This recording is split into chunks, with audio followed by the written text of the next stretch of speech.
Boa tarde, gente linda.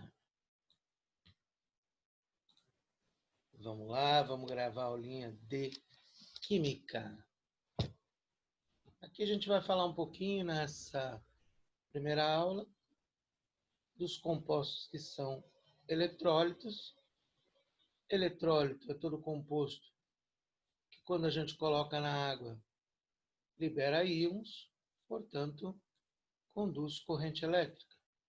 Então, quando você pega, por exemplo, um aço, coloca na água, HCl, por exemplo, ele vai formar H+ e Cl-. Portanto, essa solução é chamada de eletrolítica. Por quê? Porque ela, como tem íons, ela conduz a corrente elétrica. E solução não eletrolítica é aquela que não conduz corrente elétrica. Os ácidos, as bases, os sais e os compostos iônicos em geral, eles foram colocados na água, eles formam íons. Enquanto compostos orgânicos, quando a gente coloca na água açúcar, sacarose, glicose, etc., eles não formam íons. Portanto, são soluções que não conduzem corrente elétrica. Soluções não eletrolíticas. Beleza? Então, vamos embora. Acorda aí, moçada. Para a gente poder entrar em reações de dupla troca, que é uma coisa que depende só do aluno, a gente precisa conhecer algumas coisinhas. A primeira coisinha é a força dos ácidos. A gente pode medir a força dos ácidos de duas maneiras, conhecendo-se o grau de ionização. Então, se ele me der o grau de ionização, menor que 10% é fraco, entre 10 e 50. Corrijam aí, tá? Ao contrário aqui, né? É 10 e 50. Ele é moderado e maior que 50, ela é forte. Mas a gente pode conhecer também dos oxiácidos, fazendo oxigênio menos hidrogênio. Se der 0 é fraco, 1 é moderado, 2 forte, 3 muito forte. Professor, e dos hidrácidos? Dos hidrácidos, nós temos 3 que são fortes, que é HCl, HBr e HI. Esses são fortes. Tem um que é moderado, que é o HF. Então, moderado, que é o HF. E os demais são fracos. Eu deixei para escrever aqui, porque esse não tem regrinha nenhuma, né? Esse a gente tem que saber, decora. E o resto é tudo fraco. Tá? Então, essa é uma aulinha bem simples, que fala sobre eletrólito e sobre força de ácidos. Que nem no exercício 2, eu tinha que fazer uma regrinha de 3 para descobrir o alfa e classificar para ver quem é mais forte. O alfa do primeiro deu 10, do segundo deu 80, e ele perguntava qual é mais forte. O terceiro, para usar a regrinha, 3 menos 2, 1, moderado. Oxigênio menos hidrogênio, 3 menos 1, 2. Tomem cuidado com as exceções. H3PO3, lembrem que é uma exceção. Ele não tem 3 hidrogênios ionizáveis. A gente já falou várias vezes. Ele só tem 2 ionizáveis. Portanto, o H3PO3 é moderado. E o H3PO2 também não tem 3 ionizáveis, só tem 1. Então a continha é oxigênio menos hidrogênio ionizável, 1 moderado também. Então as duas exceções são moderadas, ok? Agora, as reações de dupla troca, elas nem sempre ocorrem espontaneamente. Então eu preciso,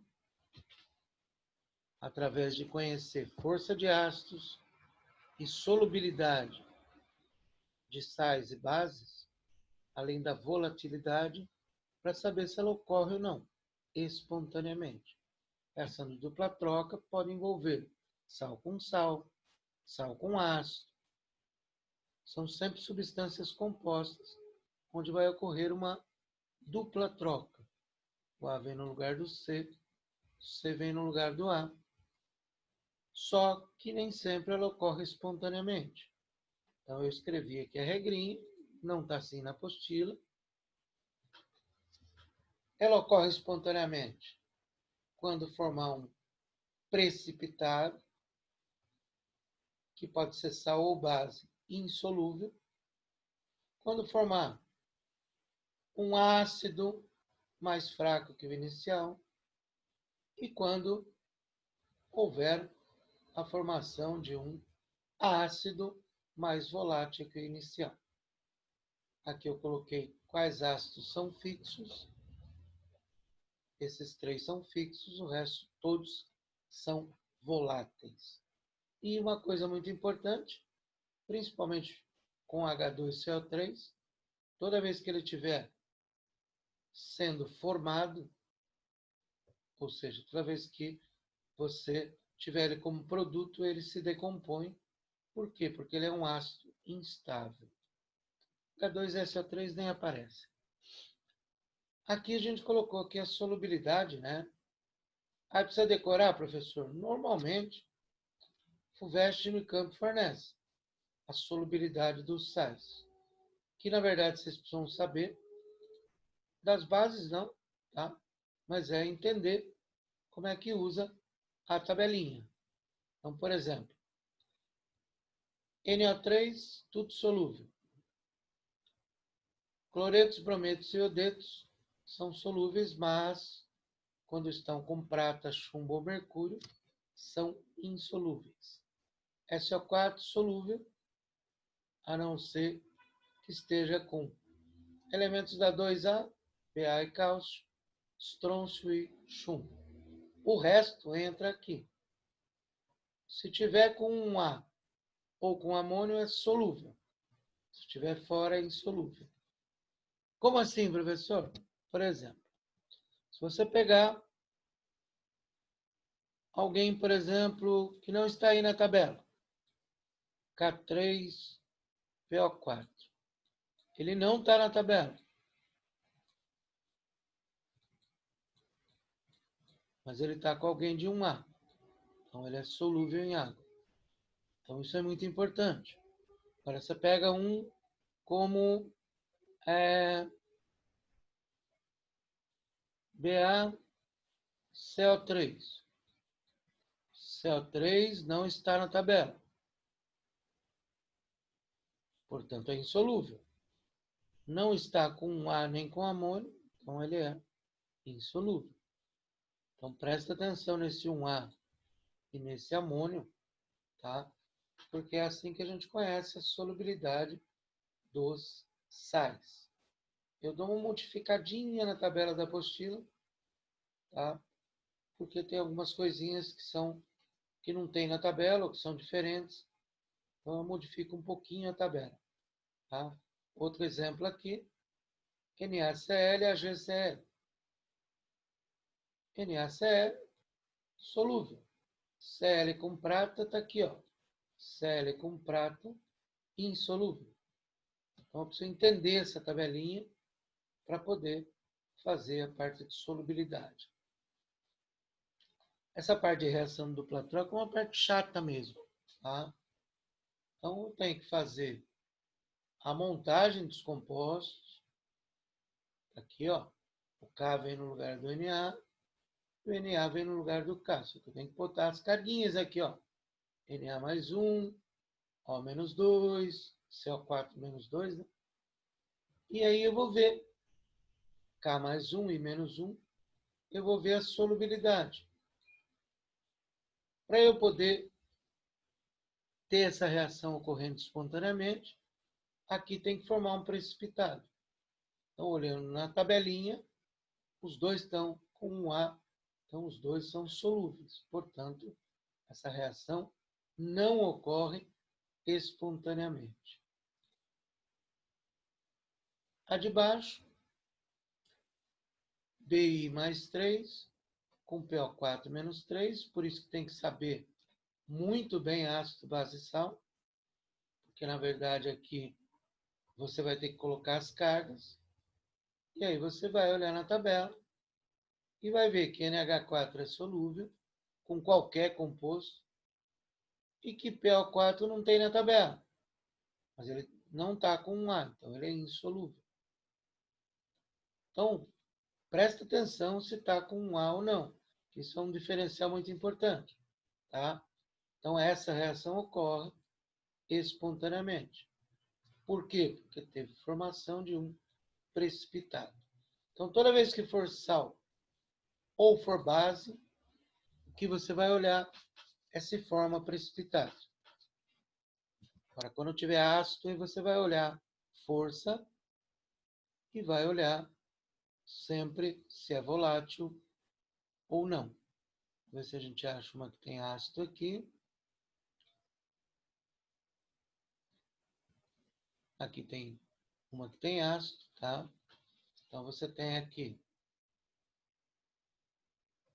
uma solução que tem ácido, tá? Que ele mandou montar. Mas por que ela ocorre? Esse ácido é, por exemplo, forte. O sal, os dois são solúveis. Portanto, pelo sal não dá para ver. Que aqui é solúvel. Solúvel. Então, pelo sal não dá para ver. E o ácido formado aqui, 3 menos 2, 1, moderado. Então, toda vez que formar um ácido mais fraco que o inicial, a reação ocorre espontaneamente. Além do que aqui, essa reação é super importante, porque teve a formação do H2CO3. Então, você vai tirar ele e colocar H2O mais CO2. Tá? O de baixo já é sal. Tá? Então, toda vez que tiver ácido, vou fazer um de, para encerrar, um aqui de ácido fixo e volátil. Por exemplo, você pega aqui H2SO4 com NaCl. Então, você vai fazer o troca-troca, Na com SO4, que Na mais 1 com SO4 menos 2, Na2 SO4, mais HCl. E aí, você balanceia, claro. Ela não sai balanceada. Aí você vai ver o sal, os dois sal são solúveis, portanto, pelo sal não dá para ver. Aí eu vou ver o ácido. Forte, HCl forte. Não dá para ver. Mas dá para ver pela volatilidade. Então, aqui você tem fixo e volátil. Portanto, essa reação ocorre espontaneamente. Por quê? Porque aqui formou um ácido mais volátil que o inicial. Ok, gente? Belezinha? É uma matéria chata, mas é uma matéria importante para a Unesp. Ok? A Unesp trabalha bastante com reações.